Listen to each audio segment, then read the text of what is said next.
Okay. So இப்போ நம்ம வந்து வேரியபிள்ஸ்னா என்ன அப்படின்னு பார்க்கலாம். வேரியபிள்ஸ்னா நேம்ட் கண்டெய்னர்ஸ் அப்படின்னு சொல்லுவாங்க.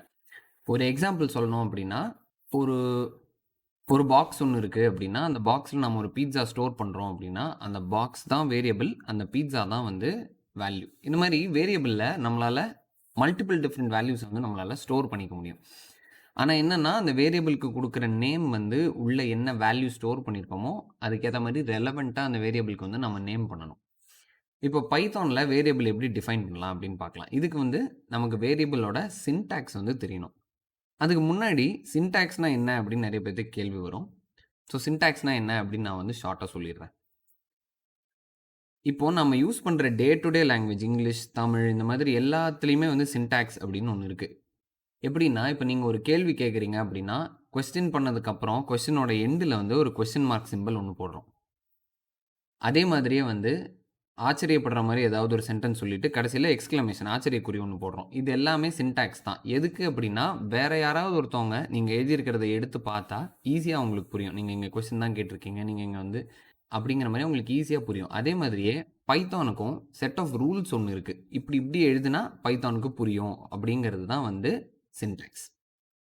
ஸோ ஒரு வேரியபிள டிஃபைன் பண்றதுக்கான சின்டாக்ஸ் என்ன அப்படின்னு பார்த்தீங்கன்னா, variable name space equal to space value. இப்ப இந்த வேரியபிள் நேம ஐடென்டிஃபையர் அப்படின்னு கூட சொல்லுவாங்க.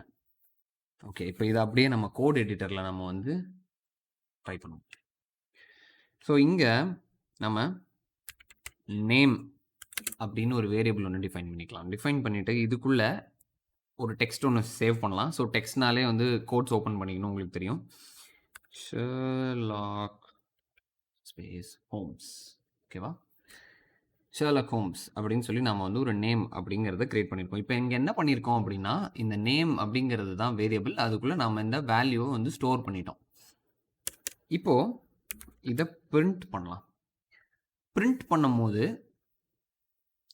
லாஸ்ட் டைம் நம்ம பார்த்த மாதிரி ஹலோ வேர்ல்ட் மாரி நீங்க இங்க கோட்ஸ் யூஸ் பண்ணி நேம் அப்படின்னு குடுத்துறக்கூடாது. ஏன்னா, அப்படி குடுத்தீங்கன்னா, நீங்க அத ரன் பண்ணும்போது உங்களுக்கு இந்த நேம்ங்கிறது தான் பிரிண்ட் ஆகும். பட் இப்ப நம்ம வேரியபிள் நாம இங்க குடுக்கணும் அப்படிங்கும்போது, இந்த கோட்ஸ் யூஸ் பண்ணக்கூடாது. ஏன்னா கோட்ஸ வந்து டைரக்ட்டா அது டெக்ஸ்ட்ன்னு கன்சிடர் பண்ணிக்கும். ஸோ, இப்ப அந்த நேம பிரிண்ட் பண்ணணும்னா, டைரக்ட்டா அந்த நேமையே குடுத்துடணும்.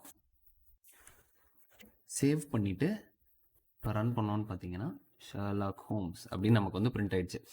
இது எப்படி ஒர்க் ஆகுது அப்படின்னு பார்த்தீங்கன்னா, பைத்தான் பேக்எண்ட்ல என்ன பண்ணும்னா, இந்த வேல்யூவ கொண்டு போய் ஒரு மெமரி லொகேஷன்ல ஸ்டோர் பண்ணிட்டு, அந்த மெமரி லொகேஷனுக்கு இந்த வேரியபிள் நேம வந்து ரெஃபரன்ஸா வச்சிரும். எப்படின்னா, இந்த வேல்யூ ஸ்டோர் பண்ணியிருக்கிற இடத்துக்கு இது வந்து அட்ரஸ் மாதிரி வச்சிரும். ஸோ, நம்ம பிரிண்ட் ஸ்டேட்மெண்ட்ல இத ரெஃபர் பண்ணும்போது, பைத்தான் என்ன பண்ணும்னா, இது இப்ப அட்ரஸ் இல்லையா? ஸோ, இந்த அட்ரஸோட லொகேஷனுக்கு போய் பார்த்தா இந்த வேல்யூ இருக்கும். ஸோ, அந்த வேல்யூவ கொண்டு வந்து நம்மளோட கான்சோல்ல இது வந்து பிரிண்ட் பண்ணுது. ஸோ, இப்படி தான் வந்து வேரியபிள் வந்து வொர்க் ஆகுது. எல்லா புரோகிராமிங் லாங்குவேஜ்லயும் வேரியபிளோட கான்செப்ட் வந்து இவ்வளோதான். இப்போ பிரிண்ட் எப்படி ஒரு இன்பில்ட் ஃபங்ஷனோ, அதே மாதிரி இன்னொரு யூஸ்ஃபுல்லான ஒரு இன்பில்ட் ஃபங்ஷன் பத்தி பார்ப்போம். இப்போ நாம இங்க நேம் அப்படின்னு சொல்லி ஸ்டோர் பண்ணிட்டு, ஷெர்லாக் ஹோம்ஸ் அப்படின்னு ஒரு வேல்யூ உள்ள குடுத்துருக்கோம். இது டெக்ஸ்ட் அப்படின்னு ஆல்ரெடி நான் வந்து உங்கள்ட்ட சொல்லியிருந்தேன். இப்போ அந்த ஃபங்ஷன் என்னன்னா, டைப்ன்னு ஒரு ஃபங்ஷன் இருக்கு. ஃபங்ஷன் யூஸ் பண்ணணும் அப்படின்னா ரவுண்ட் பிராக்கெட்ஸ் யூஸ் பண்ணணும்னு உங்களுக்கு ஆல்ரெடி சொல்லியிருக்கோம். இப்போ இந்த ரவுண்ட் பிராக்கெட்ஸ்க்குள்ள நாம என்ன பண்ணலாம்னா, இந்த நேம் அப்படிங்கிற வேரியபிள குடுக்கலாம். குடுத்துட்டு, இப்போ நாம இத வந்து பிரிண்ட் பண்ணி பார்க்கலாம். ஓகேவா? ஸோ, இப்போ இத சேவ் பண்ணிட்டு, இத ரன் பண்ணோம் அப்படின்னா, நீங்க இங்க பார்த்தீங்கன்னா, இந்த பிரிண்ட் ஸ்டேட்மெண்ட் என்ன பிரிண்ட் பண்ணியிருக்குன்னா, கிளாஸ் எஸ்டிஆர் அப்படின்னு பிரிண்ட் பண்ணியிருக்கு.